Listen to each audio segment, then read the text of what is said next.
વાત કરીએ અમદાવાદના બોપલ ગામમાં વરસાદ બાદ હાલાકી સર્જાઈ। વરસાદ બંધ થયા બાદ પણ પાણી ન ઓસર્યા। બોપલના પરમારવાસ ઠાકોરવાસ હજુ પણ પાણીમાં છે। વરસાદી પાણી ન ઓસરતા લોકોને ભારે હાલાકી સર્જાઈ। તંત્રની પ્રી મોન્સૂન કામગીરી પર સવાલ ઉઠ્યા છે।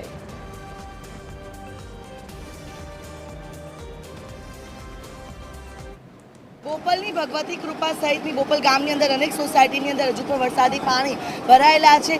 મેયર છે તે વિઝિટ માટે પહોંચ્યા છે, તેમની સાથે વાતચીત કરીશું। હિતેશભાઈ, વરસાદને કલાકો વીત્યા, બોપલના કેટલીક સોસાયટીમાં હજુ પણ વરસાદી પાણી ભરાયેલા છે, આપ અહીંયા પહોંચ્યા, શું કહેશો?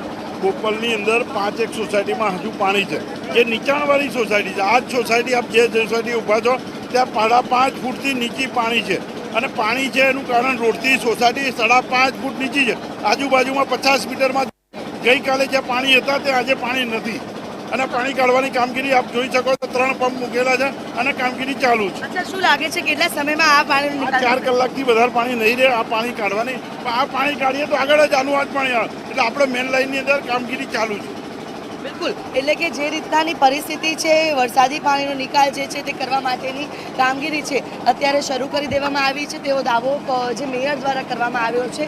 અને જે રીતનાની હાલની પરિસ્થિતિ છે, મેયર દ્વારા કહેવામાં આવ્યું કે આજે સોસાયટી છે તે રોડથી 5 ફૂટ નીચી આવેલી છે, તેના કારણે ક્યાંક ને ક્યાંક સમસ્યા સર્જાય છે, અને જો સોસાયટીમાંથી પાણીનો નિકાલ કરવામાં આવે તો તે પાણી અન્ય જે આસપાસની સોસાયટીઓમાં જાય તેવી પરિસ્થિતિ છે, જેના કારણે હવે આ જે પાણી ભરાયેલા છે તેને સીધા જ ડ્રેનેજમાં જે પસાર કરવામાં આવે તે પ્રકારની વ્યવસ્થા જે છે તે કરવામાં આવી રહી છે।